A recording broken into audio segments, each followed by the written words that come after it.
Home YouTube channel subscribe பண்ணிக்கலனா உடனே subscribe பண்ணிக்கங்க.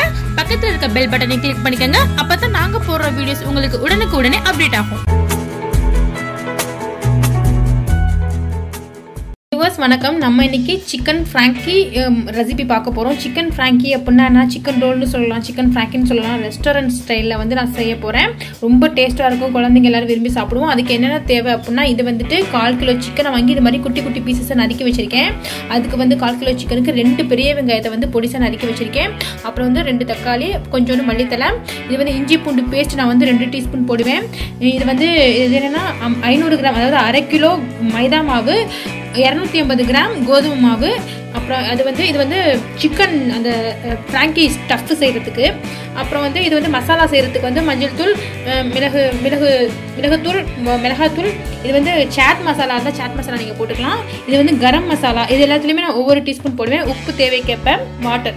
இப்போ நம்ம வந்துட்டு முதல்ல மசாலா செய்கிறதுக்கு முன்னாடி மாவை நம்ம பிசைஞ்சு வச்சுருவோம். ஏன்னா மாவு வந்துட்டு நல்லா சாஃப்டாக பிசைஞ்சு வச்சாதான் நல்லா சாஃப்டாக 2 மணி நேரம் ஊறினதுக்கப்புறம் தான் நம்ம செய்ய முடியும். முதல்ல மாவை பிசைஞ்சு வச்சுக்கலாம்.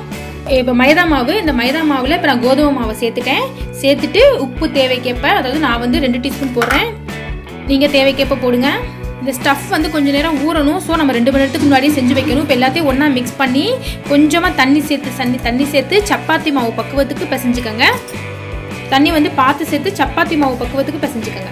1 டீஸ்பூன் எண்ணெய் ஊற்றியும் பிசைஞ்சுக்கோங்க சாஃப்ட்னஸ்க்காக. இப்போ நல்லா நான் பிசைஞ்சிட்டேன். இது மாதிரி நீங்களும் நல்லா ஃபோர்ஸ் பண்ணி நல்லா பீட் பண்ணி பிசையணும். அப்போ தான் சாஃப்ட்னஸ் கிடைக்கும். இது நம்ம 2 மணி நேரம் கழிச்சு நம்ம யூஸ் பண்ணிக்கலாம். 2 மணி நேரம் ஊறணும், அவ்வளோதான். இப்போ நான் வச்சுட்டேன். இது வந்து 2 மணி நேரம் ஊறட்டும். அப்படியே மூடி வச்சுருங்க. 2 மணி நேரம் கழிச்சு பார்க்கலாம்.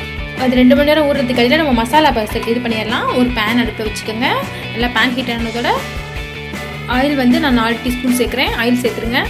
ஆயிலும் நல்லா ஹீட் ஆகட்டும். ஆயில் ஹீட் ஆனதோட ஃபஸ்ட்டு வெங்காயத்தை போட்டு நல்லா ஃப்ரை பண்ணிடலாம். நல்லா ஃப்ரை பண்ணிவிடுங்க.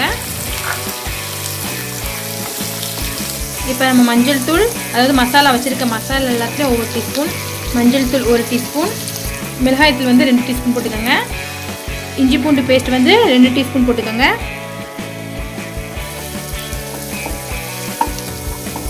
நல்லா வதங்கட்டும்.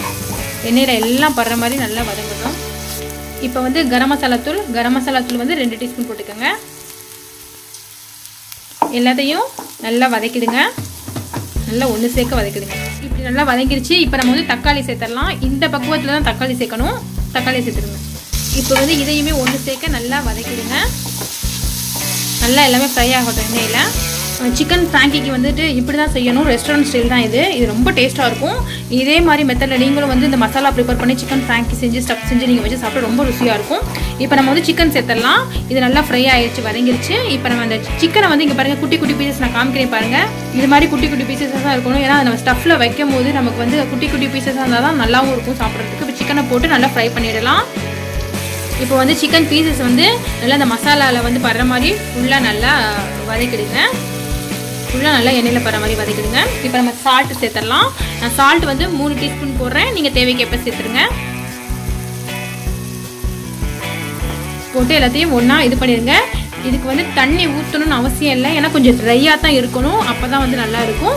பட் இருந்தாலும் ரொம்ப லிட்டில் பிட்டாக கொஞ்சம் ஒரு 2 டீஸ்பூன் அளவுக்கு தண்ணியை ஊற்றுங்க. ஏன்னா வேகிறதுக்காக ரொம்ப சேர்க்க வேணாம். கோழி அது வந்து சிக்கனை கண்டு சீக்கிரமாகவே வந்துட்டு பாயில் ஆயிரும். ஒரு 15 மினிட்ஸ் போதும், அதுவாகவே பாயில் ஆயிரும். நம்ம 15 மினிட்ஸ் கழிச்சு பார்க்கலாம்.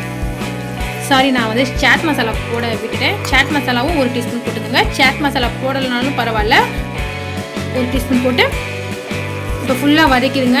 15 மினிட்ஸ் கழிச்சு நம்ம பார்க்கலாம். ஆயிடுச்சு. இப்போ நம்ம வந்து பார்ப்போம். கண்டிப்பாக ரெடியாக இருக்கும். சிக்கனை கண்டு சீக்கிரமாக வந்துட்டு வெந்துருச்சு நமக்கு. அவ்வளோதான். நமக்கு வந்துட்டு அந்த சிக்கன் ஃப்ராங்கிக்கு வைக்கிற மசாலா வந்து நம்ம ரெடி பண்ணிட்டோம். ஃபைனலாக வந்து இந்த கோரியண்டர் லீவ்ஸ், அதாவது மல்லித்தலை தூவி நம்ம இறக்க வேண்டியது தான். இது மாதிரி ட்ரையாக இருந்தால் தான் அந்த சிக்கன் அந்த ஸ்டஃப்புக்குள்ளே வைக்கிறதுக்கு கரெக்டாக இருக்கும்.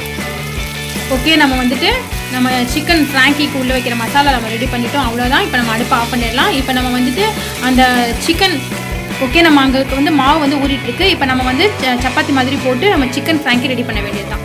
பாருங்க, நம்ம வந்துட்டு சிக்கன் ஃப்ராங்கிக்கு வந்துட்டு மாவு வந்து பிசைஞ்சு வச்சுருந்தோம். இப்போ வந்துட்டு இது 2 மணி நேரம் ஆயிடுச்சு. நல்லா சாஃப்டாக இருந்துச்சு. இதை வந்து இப்போ உருண்டை பிடிச்சிக்குவோம்.